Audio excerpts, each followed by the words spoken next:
La Segunda República y la posición de la Iglesia. Cuarta parte de esta serie sobre la Guerra Civil. En la noche del 14 de abril de 1931, un rey pusilánime corría como pollo sin cabeza con destino a Francia, dejando a España poco a poco hundiéndose en la anarquía. En el Hotel Palacio de Madrid, Josep Pla, en su obra Madrid, el advenimiento de la República, describe cómo en esa noche las élites económicas y políticas de la monarquía buscaban un salvavidas republicano, es decir, un cambio de chaqueta, para no perder sus posiciones y puestos, porque esto era lo único que realmente les importaba. Para aquellos que no sepan quién fue Josep Pla, muy esquemáticamente, fue uno de los grandes escritores catalanes más destacados del siglo XX. Escribió principalmente en catalán, aunque no desdeñó el español. Escribió diarios, reportajes, artículos, ensayos, biografías, novelas, poemarios. En aquel momento era corresponsal del periódico La Veu de Cataluña e iba y venía entre Madrid y Barcelona. La Veu de Cataluña era el órgano de expresión del partido Lliga Regionalista liderada por Cambó. Para quien no sepa quién era Cambó, podemos decir que era un regionalista, nacionalista, liberal conservador, falsamente llamado moderado, porque en realidad tenía el alma independentista. Y de hecho ya había intentado varias veces imponer la República, por ejemplo, aprovechando los sucesos de 1917, toda esa oleada revolucionaria de socialistas y anarquistas. Pero le ocurrió que seguidamente vino Francesc Macià, otro independentista catalán que le superó por la izquierda y, por supuesto, en extremismo. Macià, por ejemplo, se sublevó militarmente en Prats del Molló, Pirineos Orientales franceses, en 1925. En 1936, Cambó, al ver todo el desastre de aquella república que gentes como él habían colaborado activamente en traer, se fueron a llorar a Franco. Ayuda, ayuda, que nos han robado la empresa, nos la han quemado, el negocio. Lágrimas de cocodrilo, señores, lágrimas tardías. Pero lo que a Franco le interesaba era que le financiaran porque necesitaba dinero para poder ganar la guerra. Volviendo al Hotel Palacio de Madrid, Josep Pla escribe y describe cómo esa noche del 14 de abril las élites económicas y políticas, muy monárquicas por la mañana, cambiaban de chaqueta en un abrir y cerrar de ojos. Desde el lobista al intermediario y el conseguidor, incluso el pequeño burócrata oficinista que siempre aspiraba a algo. ¿Qué hay de lo mío? Y todos brindaban fisteramente por esa nueva república nacida de un golpe de Estado, donde horas antes, en ese mismo lugar, esos mismos cifrijos habían dado vivas al rey. En el Hotel Palace se había congregado pues figuras de todo pelaje, buscando acomodos en el nuevo régimen. Los autoproclamados jefes de aquel tumulto chaquetero redactaban listas de posibles directores generales, subdirectores, secretarios, subsecretarios, asistentes, antes de que incluso el propio autoproclamado gobierno provisional de Maura Azaña terminara siquiera de repartirse las carteras ministeriales en la Puerta del Sol, donde estaba Gobernación. Apenas unos días más tarde comenzó la algarabía revolucionaria. Primero, manifestaciones, amenazas y palizas. Y todo ante la inactividad de las autoridades para poner coto inmediato. Es así como la situación se fue desbocando, llegando a mediados de mayo, con España ardiendo. El padre jesuita Alberto Risco dejó fielmente reflejado este proceso en su diario. El padre Risco fue un prolífico historiador que escribió multitud de obras, biografías e historias, y también para revistas españolas y americanas, incluso para la enciclopedia Espasa. El martes 14 de abril, Risco, de 1931, Risco escribe sobre la marcha de los reyes y que ya han comenzado las violencias. Abro comillas. La tarde y la noche de este día 14 han sido de un salvajismo indecible, sin precedentes. El miércoles 15 describe que los paros, las manifestaciones ya se extendían por todo Madrid y por otras capitales. Se ocupan las calles, se asaltan establecimientos, ferrocarriles, metros, tranvías, oficinas públicas. Abro comillas. Madrid es un hormiguero de carne revuelta. Borrachos, revolucionarios, mujerzuelas. El domingo 19 de abril, Risco anota: Todos los padres, es decir, sus compañeros sacerdotes, están dominados de un pesimismo muy negro. Ven que se avecinan sucesos desagradables para la Iglesia. Casi todos los padres se han hecho un traje seglar. Entre los católicos, el pesimismo se masca. La tormenta de la persecución se está formando. Risco describe a los miembros del autodenominado gobierno provisional. Por ejemplo, el ministro de Justicia, Fernando de los Ríos, dice: es un sectario. El de Instrucción es un ateo que debe su carrera a la intriga y a su cinismo antirreligioso. El de Guerra quizá gane a ambos en todos los sentidos. Los demás no le van a la zaga. Tienen compromisos contraídos con los soviéticos. El dinero ruso circula por España con verdadero derroche. El lunes 20 de abril parece que la situación comienza a estallar. Se registran chispazos de persecución religiosa en Zaragoza, Cádiz y otros sitios, dice Risco. La situación se mantiene en un estado de violencia contenida durante ese mes de abril, para estallar en mayo, tras las manifestaciones y jornadas festivas del 1 y 2 de mayo. Por ejemplo, el 7 de mayo Risco nos dice, abro comillas: anoche bajé al círculo de los Caballeros del Pilar. Me ha dado una pena horrible. Abogados, magistrados, generales, médicos, en fin, gente influyente. Todos lamentando lo que pasa, pero ellos no han tomado medida alguna para resistir. Me ha hecho una impresión muy rara el estado de ánimo de estos hombres. Y las llamas comenzaron a extenderse por España. Se convertía así este país en una pira que iba a arder. El 11 de mayo Risco narra, abro comillas: se ha dado orden entre los comunistas para quemar iglesias. A las 10:30 se quemaría La Flor. A las 11:30 son toda una serie de edificios religiosos. A las 11:30 nuestro colegio de areneros. A las 3:30 el colegio de las maravillas de los hermanos de la doctrina cristiana. Y a las 6 de la tarde el colegio de los jesuitas de Chamartín. Se ha dado a los incendiarios las listas de los colegios, conventos e iglesias que tienen que quemar. Cierro comillas. Y efectivamente, el día 12 siguiente, Risco sube a la torre del colegio y con prismáticos divisa todo Madrid en llamas. Abro comillas: el espectáculo que se me presentó no se me borrará nunca. En el casco viejo de Madrid, Risco contó 9 fuegos. Abro comillas: humaredas anchas y negras que se elevan y se expanden de extremo a extremo. Con sus prismáticos ve arder el Colegio de las Maravillas, donde se educaban 2000 hijos de obreros, y a su lado las Bernardas. Y podía haber gente que intentaba impedir el trabajo de los bomberos.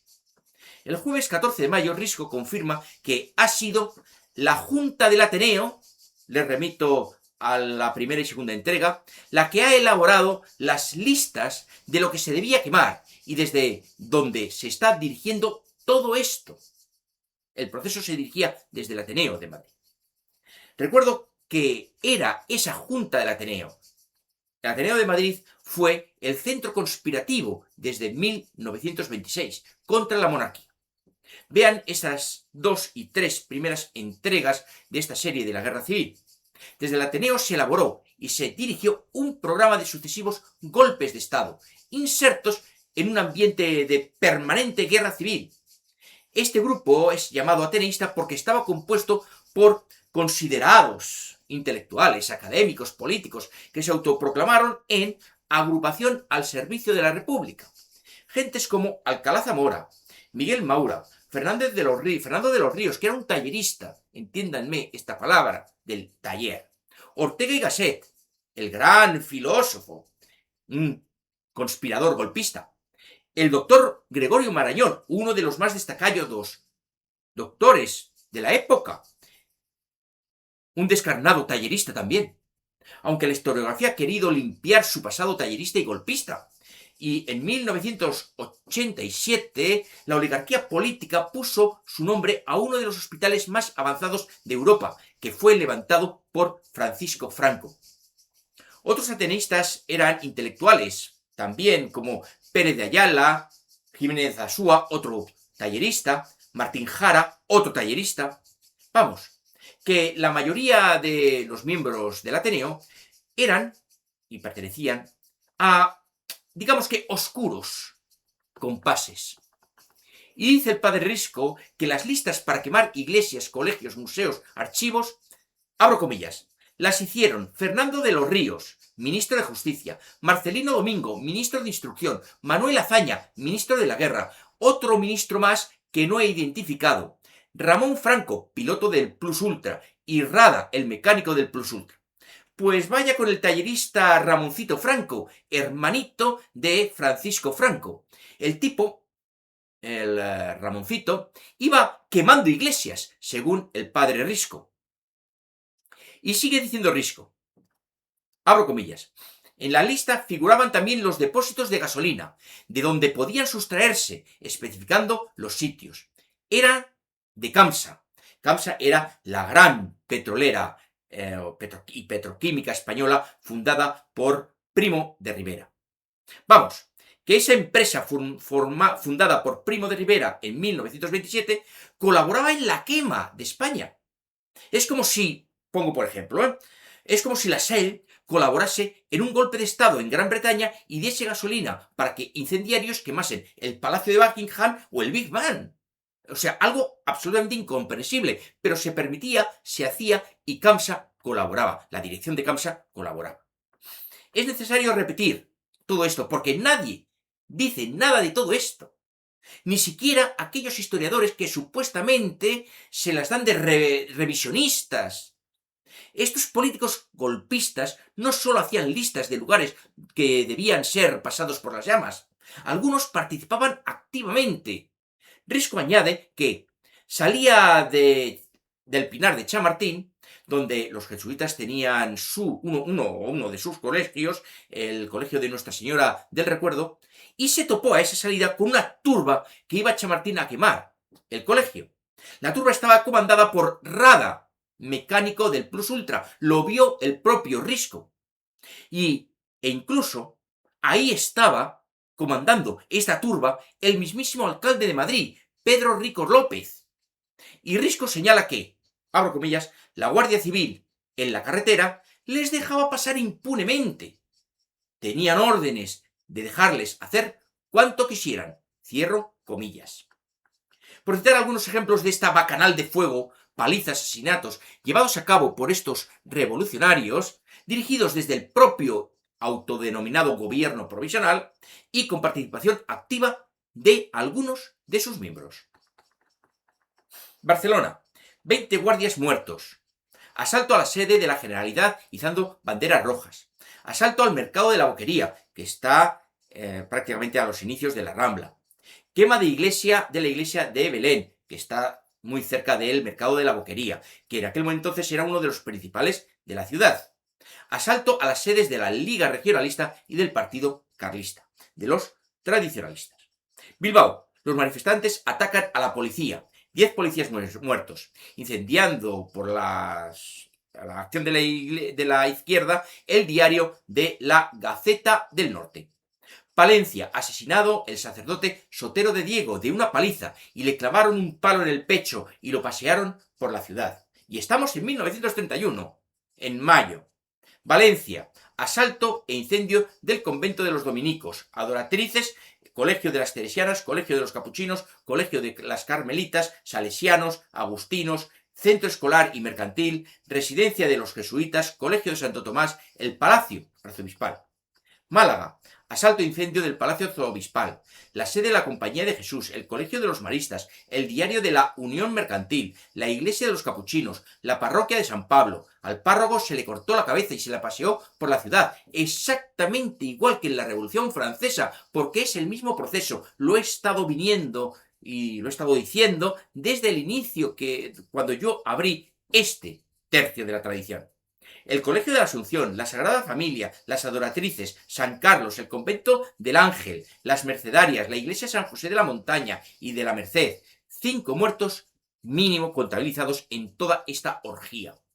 Sevilla, incendio del Colegio de los Jesuitas, la Iglesia del Buen Suceso, la Iglesia de los Carmelitas, la Capilla de San José de los Capuchinos. Y se declaró el estado de guerra. Madrid. Asalto a un local monárquico de la calle Alcalá, con incendio de vehículos. Asalto a la sede del diario ABC. Incendio del convento de los jesuitas, del Centro de Enseñanza de Artes y Oficios, que estaba destinado especialmente a obreros. El Colegio de los Padres de la Doctrina Cristiana, una escuela para niños obreros. La Escuela de los Salesianos. Asalto a la casa profesa de los jesuitas, de la calle Flor, como antes he referido, por el padre Risco.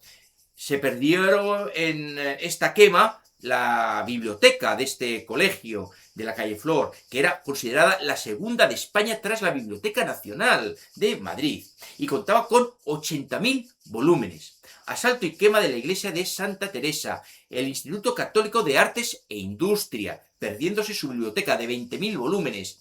El Colegio de las Maravillas, la destrucción de su centro de investigación y de su museo de mineralogía.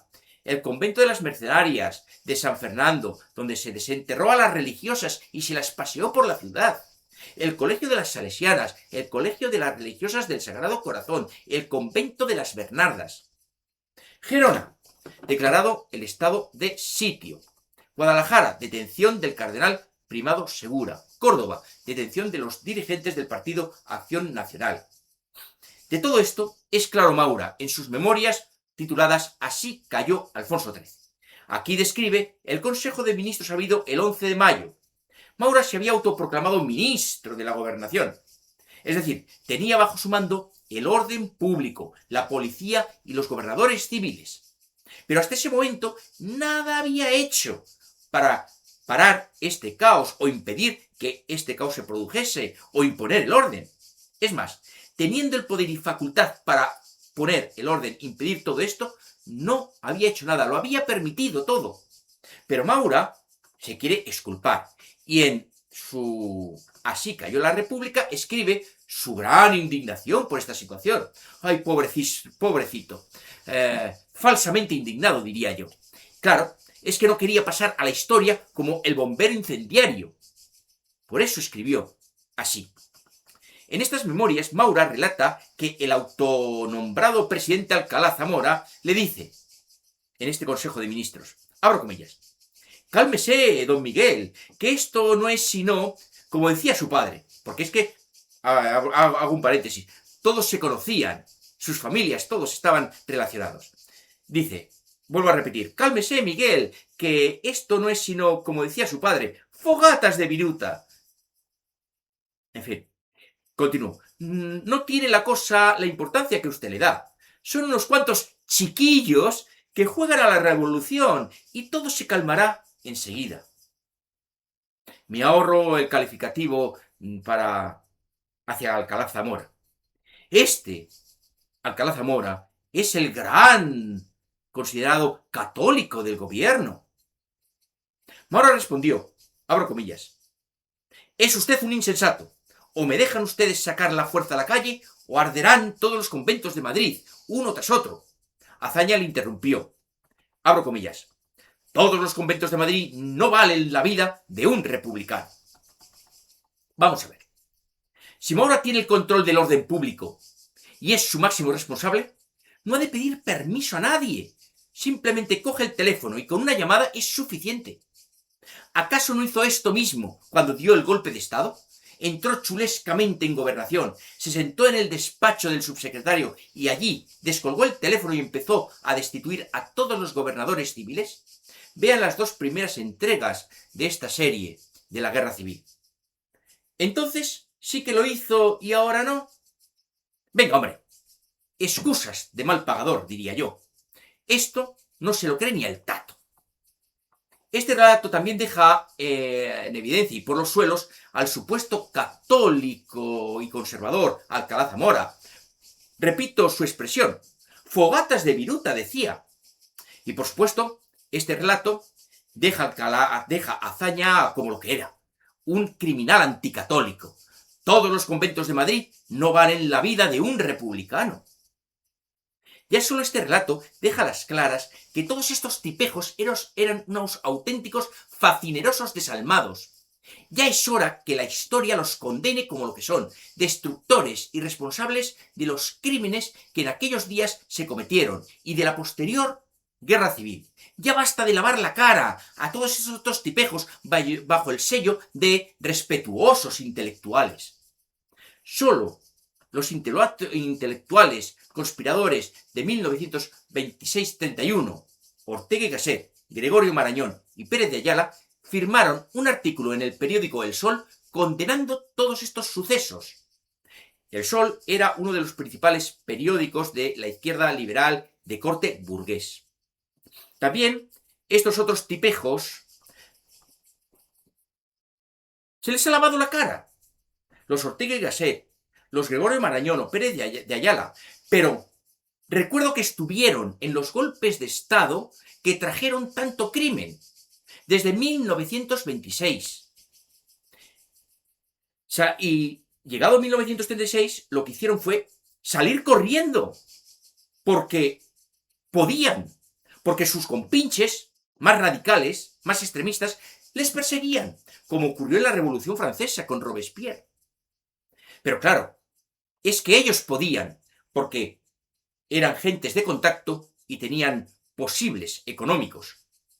Y pregunto, ¿y los millones de españoles que no tenían estos posibles económicos? ¿No tenían contactos políticos para salir del país? ¿Para huir de esa guerra que habían provocado? ¿Qué? Qué fácil es dedicarse a jueguecitos revolucionarios cuando eres un privilegiado social y tienes suficientes posibles para salir corriendo si las cosas se desbandan, si la revolución con las que has jugado se pone demasiado extremista y resulta que van a por ti. Pues el 99% de los españoles no tenía esas posibilidades y muchos acabaron en las cunetas y en las checas y no salieron vivos de allí por el simple hecho de ser católicos. Grandes intelectuales, grandes diría yo, culpables desde el minuto 1 de tanto desastre, de tanto crimen, desde el minuto 1. Todos estos jueguecitos golpistas de 1926 provocaron 1931, 1934, 1936 a 1939.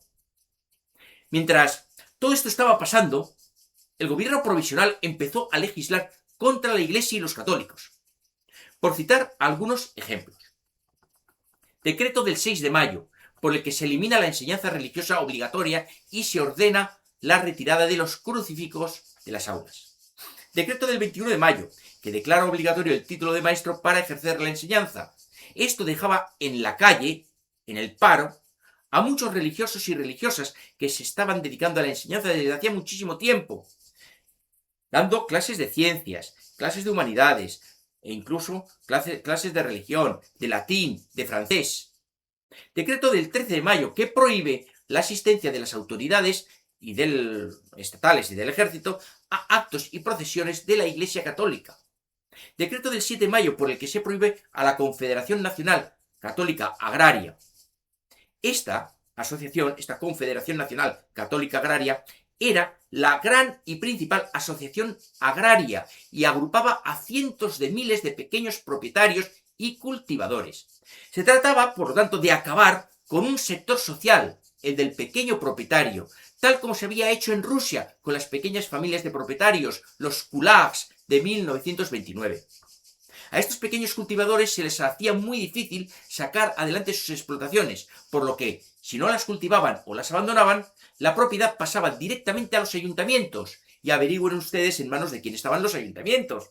Estaban controlados por la izquierda revolucionaria. Al desaparecer, por ilegal, la Confederación Nacional Católica Agraria, por este decreto, el sector agropecuario quedó en manos del Partido Socialista y de la UGT, que, desde las autodenominadas casas del pueblo, controlaban las bolsas de empleo rural. Asimismo, controlaban el campo, con los comités rurales, también llamados los colectivos. A los que nos estén viendo en América, posiblemente les suena este nombre de los colectivos. ¿Y qué hacían, entre tanto, los católicos? La mayoría estaban escondidos, con más miedo que vergüenza, algunos intentando salir de España, aquellos que tenían posibles. Otros pocos se organizaban y plantaron cara. En algunos conventos, colegios, los propios residentes, profesores, alumnos incluso exalumnos, se organizaban y plantaban cara a los facinerosos incendiarios. Se organizaron patrullas de vigilancia en los edificios. En ocasiones, eran los propios vecinos de los barrios los que acudían a las iglesias y a los colegios para defenderlos, y hacían sonar las campanas para evitar que los facinerosos tomaran posiciones. Cuando estos se acercaban, las campanas avisaban a los vecinos. Como siempre, los facinerosos han sido unos cobardes y cuando veían esta oposición, salían corriendo, huían. Esto ocurría, por ejemplo, en los campos del Guadalquivir, Olivares, Carrión de los Céspedes, Puebla del Río, Espartinas. Si el ejemplo hubiera cundido... En fin, en medio de todo esto, ¿qué hacían las autoridades eclesiásticas? Pues ya les adelanto. La actitud general de estas autoridades fue peor que la que tuvieron los obispos mexicanos para con los cristeros. Volvamos al diario del padre Alberto Risco, que refleja su sorpresa ante la actitud de las jerarquías eclesiásticas, del delegado pontificio e incluso del propio Papa. El mismo 15 de abril, el autodenominado gobierno provisional inició los contactos con el nuncio Tedeschi para asegurarle que el gobierno respetaría el concordato liberal de 1851. El 23 de abril, el cardenal Pacelli, secretario de Estado Vaticano, transmitió la disposición de la Santa Sede a reconocer la Segunda República. Y el día 24, Tedeschi envió telegrama a los obispos españoles pidiéndoles que acataran el nuevo orden republicano y así lo ordenasen a los sacerdotes, religiosos y fieles. Y decía que por el bien común. Pues la verdad, no sé qué bien común cuando España estaba ardiendo. Un régimen revolucionario que ya estaba componiendo listas de lugares religiosos para prenderles fuego, para asesinar a sacerdotes y obispos. No sé qué concepto tenían estas autoridades eclesiásticas del bien común. Sabían, por ejemplo, Pacelli, el propio Tedeschi, sabían lo que es el bien común. Vean la serie del orden natural, donde hablo de esto. Muy brevemente, los clásicos griegos, Homero, Herodoto, Sócrates, Demóstenes y tantos otros, decían que el bien común es la salvación de la comunidad política y esta está formada por las familias. Santo Tomás de Aquino, en su Gobierno de los Príncipes, nos enseñaría lo mismo, y que la democracia es corruptora y destructora de la recta conciencia, del recto bien común y de la jerarquía de los bienes espirituales y materiales. Por lo tanto, destruye a la comunidad política, comenzando por la familia y siguiendo por el conjunto de familias, que es esta comunidad política. Y que el objetivo y el fin del gobernante y del Estado debe ser llevar a la comunidad política a Dios, que es el bien. Y el bien común tiene 3 factores: bienestar, virtud y salvación. El bienestar debe estar ordenado a la virtud individual y colectiva. La virtud debe estar ordenada hacia el bienestar y la salvación. Y la salvación debe estar ordenada a Dios. ¿Alguien me puede decir qué bienestar, qué virtud y qué salvación había o tenía esa república, ese régimen y ese sistema nacidos de un golpe de Estado? Les leo en los comentarios. Decía San Teófilo de Alejandría, del siglo II, atención, que el Estado y el gobernante deben hacer que, mediante las leyes y sus acciones políticas, la sociedad, las familias, vayan a Dios, al cielo. Y añadía que, si no lo hicieren, el gobernante y el Estado son ilegítimos y merecen ser destruidos. Esto decía San Teófilo de Alejandría. Es decir, la finalidad de las estructuras políticas es implantar el reinado social de Cristo, como recoge el propio Jesucristo en San Lucas 19:27, abro comillas. A estos mis enemigos, que no quieren que yo reine sobre ellos, traedlos aquí y matadlos delante de mí. Personalmente no sé qué tipo de bien común es ese que desde el inicio del nuevo régimen tenía como objetivo destruir los pocos fundamentos que quedaban de la recta civilización cristiana. Volviendo al asunto, partiendo de las órdenes de Pacelli y Tedeschi a los obispos, les entró una prisa inconcebible en ser los primeros en reconocer al nuevo régimen golpista. Vamos, como si se tratase de aquella frase popular, tonto el último. Pues calladitos me parece a mí que hubiesen estado más guapos. El primero en correr a dar incienso al régimen golpista fue el arzobispo de Tarragona, Vidal y Barraquer. El 18 de abril envió sus felicitaciones al autodenominado gobierno provisional. Parece que el propio arzobispo no estuvo satisfecho con esta genuflexión, tal que, de motu propio, el día 22 vuelve a enviar carta de felicitación a este autodenominado gobierno provisional. Y el arzobispo de Sevilla no se quedó atrás, le siguió corriendo. Entre las principales asociaciones católicas seglares, la posición fue similar. Algunos dejaron entrever su, digamos, incomodidad. No oposición o crítica, sino incomodidad. Por ejemplo, la Asociación Católica de Propagandistas. Para aquellos que no sepan lo que es la Asociación Católica de Propagandistas, la ACPP fue fundada en 1909 por el jesuita Ángel Ayala y el sacerdote que llegó a obispo, Herrera Oria. Desde el punto de vista del tradicionalismo, repito, desde el punto de vista del tradicionalismo, es posible decir que la ACPP fue uno de los principales elementos de quiebra de la resistencia católica frente a las estructuras de la modernidad. La Asociación de Propagandistas funcionó como institución de típico cesionismo posibilista de catolicismo liberal. Esta agrupación, junto a otras como Acción Católica, fueron importantes maquinarias de desactivación de la combatividad tradicional del tradicionalismo ante el liberalismo durante todo el siglo XIX. Esta combatividad había sido santo y seña de ese siglo XIX.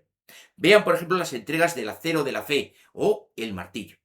A través de este tipo de asociaciones, la masa católica se apartó del tradicionalismo y de la combatividad para aceptar el camino liberal y la errónea mentalidad del llamado mal menor. Uy, es que si gobiernan estos, es mejor que gobiernen estos otros, ya sabemos que todos son malos.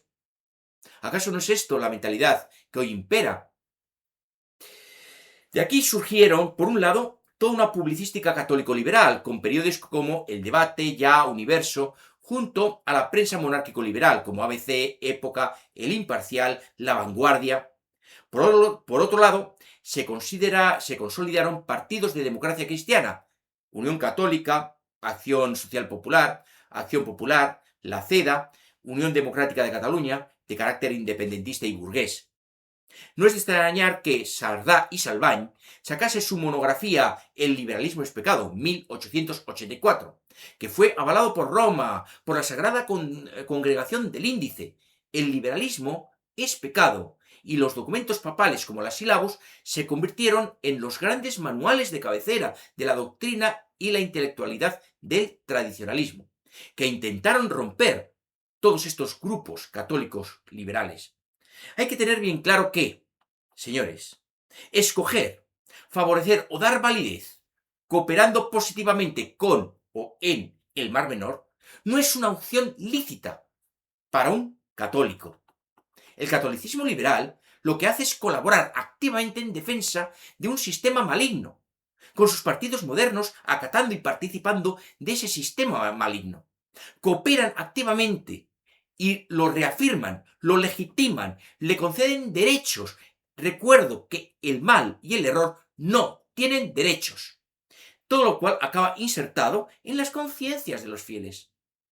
Otra cuestión diferente es tolerar cuando no se ha podido evitar activamente, pero jamás se pacta, ni se transacciona, ni se avala con, por ejemplo, una participación en las urnas, las cuales no son otra cosa que la herramienta esencial contra la soberanía de Dios, la soberanía del pueblo, del supuestamente pueblo, y la soberanía de Dios. Ese es el vínculo para diluir la fe en el relativismo del juego parlamentario. Volviendo a la cuestión central que nos ocupa.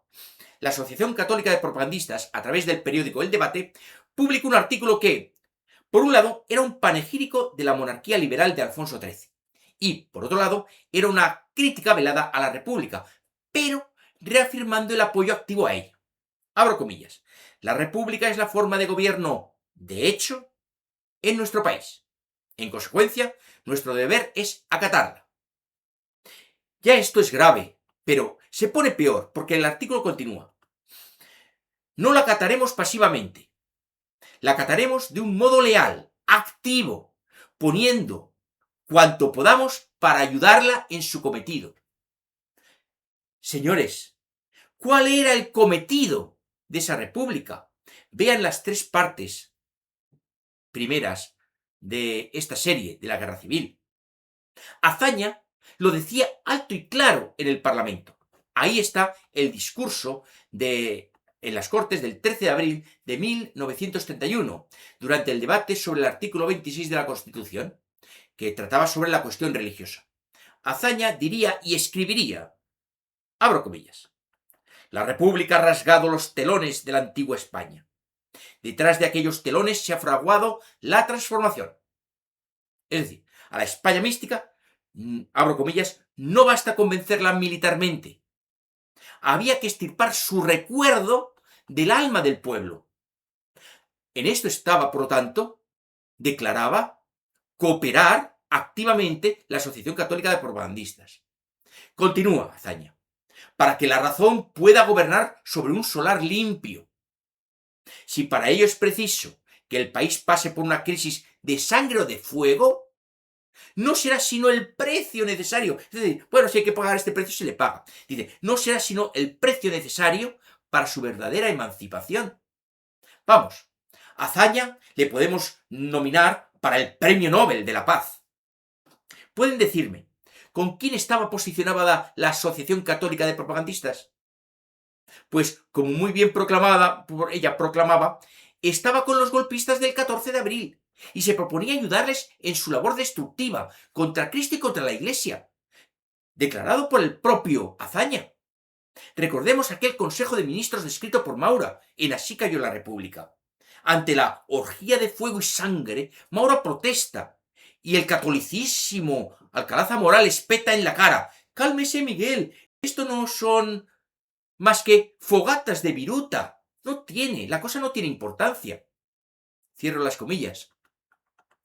Y la ACPP, declarando que pondría, abro comillas, cuanto podamos para ayudarla en su cometido. Vean claramente cómo se cumple lo reflexionado anteriormente sobre el liberalismo y el mal, que algunos dicen menor. No se trata de tolerar lo que no se ha podido evitar, sino de acatar y ayudar al mal en su cometido, de forma activa. Esta es la verdadera cara del catolicismo liberal. El viernes 17 de abril, el padre Risco escribe, abro comillas, el nuncio habla en nombre del Papa. El sumo pontífice es indiferente a una forma u otra de gobierno y de hecho acepta la república. Sigo. Y se persuade de que el nuevo régimen republicano seguirá protegiendo las creencias. Dice que seguirá protegiendo, cuando desde el principio no ha protegido nada. Es más, se ha dedicado a destruir. Y dice que se persuade. Es decir, el Papa quería autoconvencerse de que este régimen golpista respetaría a la Iglesia y a los católicos cuando los estaba destruyendo. Igual ocurrió con los llamados Acuerdos de México, que pusieron fin a la primera cristiada. El Papa quiso, también ahí, autoconvencerse de que esos acuerdos entre los talleristas del gobierno mexicano, los gobernantes norteamericanos y los obispos mexicanos se respetarían. Por desgracia, a mi entender, Pío XI estaba fuera de toda realidad. Estamos ante la segunda vez que el Papa cometía este mismo error. El primero fue en 1929, cuando también se persuadió, o le persuadieron, de que era necesario y oportuno ratificar los pactos entre los obispos mexicanos y el gobierno tallerista de México, y que se respetaría a los católicos y a la Iglesia. Y todo fue mentira. Y mientras los leales mexicanos entregaban su vida en el campo del honor. Llegaron los acuerdos y comenzó una persecución a muerte contra los cristeros. Por orden de los obispos y del Papa, estos habían dejado las armas y habían vuelto a sus quehaceres en sus pueblos. No habían pedido poltronas. Eran unos zapateros, otros agricultores, otros pastores. Habían vuelto a sus quehaceres y allí fueron cazados por el gobierno federal mexicano. Parece que Pío XI no aprendió la lección y volvió a caer en este mismo error. Primero con el nuevo levantamiento cristero en 1931 a 1941 y segundo en España, dando reconocimiento al nuevo régimen republicano nacido de un golpe de Estado y, por tanto, totalmente ilegal e ilegítimo. Vean, repito, las 3 primeras entregas de esta serie de la Guerra Civil, la Última Cruzada. El presidente Alcalá Zamora encarna a la perfección la figura del católico liberal constitucionalista y, recuerden, también golpista. En la locución radiada de 11 de mayo justificó esta orgía de fuego. El 2 de mayo, el diario socialista, El Socialista, publicó un artículo donde espetaba, abro comillas, la reacción ha visto que ya el pueblo no está dispuesto a tolerar. Y entre tanto, el gobierno cerraba medios de comunicación liberal conservadores, como El Debate, ABC, y ordenaba la detención de católicos y de monárquicos. Por fin, el 17 de mayo de ese 1931, Pío XI parece que despertó y emitió una queja al gobierno español por su responsabilidad en todos estos desmanes. El 22, el nuncio también protestó y el 30 de mayo la Santa Sede llegó a negar el plácet al nuevo embajador Zulueta. Yo diría aquella frase popular, a buenas horas, mangas verdes. Entre tanto, el cardenal Segura, arzobispo de Toledo, dirigió carta pastoral del 1 de mayo, llamando a los católicos a defender los derechos de Dios y de la Iglesia, y que el día de hoy es hijo del día de ayer. Pues efectivamente, el propio cardenal Segura era consciente de que el eje central de todo el conflicto era civilizatorio, la civilización invertida destruyendo a los restos de la recta civilización cristiana. Esto es lo que he venido sosteniendo, defendiendo y argumentando desde que levanté este tercio. Desde la Ilustración hasta nuestro hoy. Estamos ante un proceso revolucionario, un único y mismo proceso, tanto en España como en América, en esos procesos revolucionarios que llevaron a la independencia, por mejor decir, a una nueva, digámoslo así, dependencia, a una esclavitud de esos territorios y de esas poblaciones a los intereses angloamericanos y SIO. Y según épocas y momentos, todo este proceso se presenta y actúa de formas diversas para mejor engañar y mejor destruir. Insisto, que no les engañen. Ante esta revolución permanente no caben componendas, posibilismos ni pacto ninguno con los partidos del sistema. El cardenal Segura continúa diciendo que, pese a la grave situación presente, tenemos la consoladora promesa del Sagrado Corazón de Jesús, promesa que hizo al padre Bernardo de Hoyos, de reinar en España y con más veneración que en otras partes. Seguro avisaba de que toda esta situación es consecuencia de que, abro comillas, no se ha orado ni se ora lo bastante, ni se ha hecho la debida penitencia. Es, por tanto, necesario emprender, abro comillas, una cruzada de oraciones y de sacrificios por las necesidades de la patria. Pero también, añade, cuando los enemigos del reinado de Cristo avanzan resueltamente, ningún católico puede permanecer inactivo. Ante el peligro de la religión y del bien público, hay que resistir valerosamente. Bueno, ¿qué entendía el cardenal Segura sobre esa resistencia?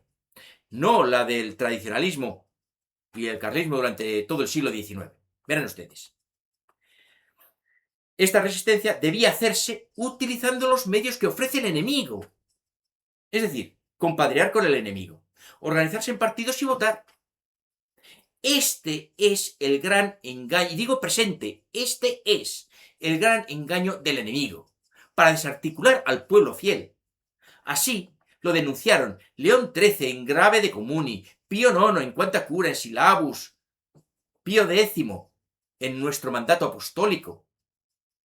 Años después, Alcalá Zamora, primer presidente de esta nefasta república, escribiría sobre todo esto como si él no hubiese tenido ninguna culpa, ninguna responsabilidad. Pero había formado parte de los revolucionarios que trajeron toda esta barbarie y lo presidió. En su obra Los defectos de la Constitución de 1931, diría que la Constitución era un trágala que invitaba a la guerra civil. Pero si es que él había presidido esta invitación a la guerra civil, y lo hizo con mucho gusto. Vamos, que igual que en 1920, vean la entrega del martillo, por ejemplo. Y es que, insisto, es el mismo proceso revolucionario. 1820, 1936 están unidos, son una misma cosa. 1978 es lo mismo. Y a esto se unen esos procesos revolucionarios en América. De 1820, 1822 y 23, y subsiguientes en los diversos países que trajeron y llegaron a la supuesta independencia. Perdonen ustedes. Son, repito, un proceso que es una misma cosa, llevada, financiada por los talleristas desde las o los talleres, especialmente en Gran Bretaña, y las financieras, especialmente británicas. Vean las Españas en venta, por favor. Maura, Alcalá Zamora, Azaña y otros muchos, en sus memorias, reconocen toda esta barbarie, pero se lavan las manos como si no hubiesen tenido nada que ver. Ni un solo mea culpa. Vamos, que yo no he sido, a mí no me miren. Yo no tengo culpa. Solo se les puede calificar no de intelectuales, sino de tóxicos, de serpientes venenosas. Ya está bien de tenerles en un pedestal historicista e intelectual. Basta ya. Derribémosles de esas peanas. Aquel primer gobierno republicano pretendía que el estado latente de guerra civil, por ellos provocado desde 1926, detonase una guerra abierta mediante la cual sectores sociales enteros fuesen eliminados. El propio Azaña lo dice en el Parlamento, como les he leído anteriormente.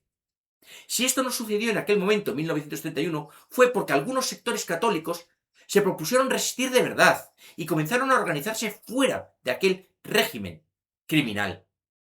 Como pueden ver, nos han vendido una historia que no es más que un panegírico del suicidio.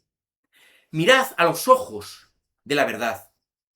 No hubo una transición, sino un golpe de Estado.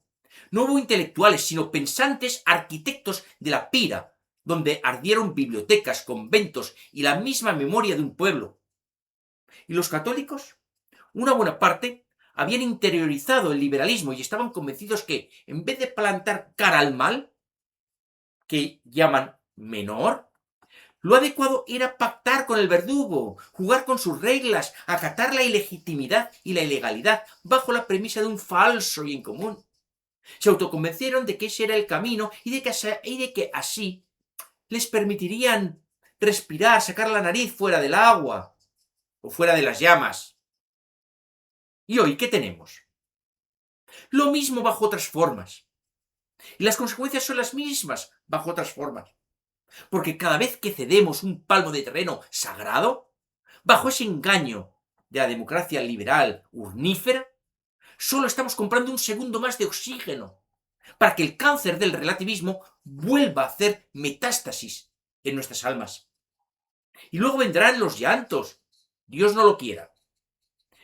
Pero hace tiempo que están, desde mi punto de vista, dando lumbre a la hoguera.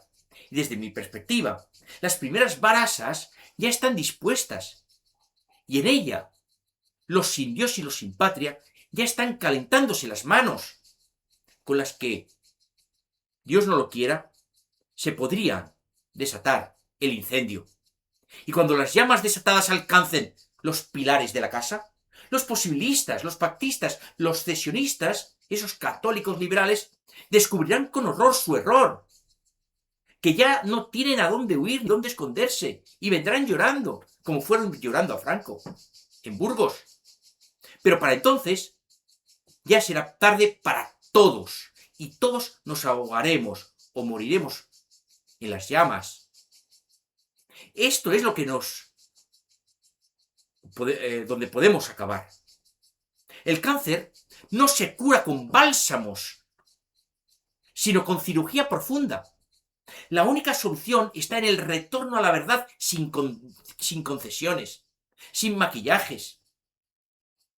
Esos maquillajes que nos aporta la modernidad, que nos lo pinta todo muy bonito, bajo ese materialismo de que podemos tenerlo todo.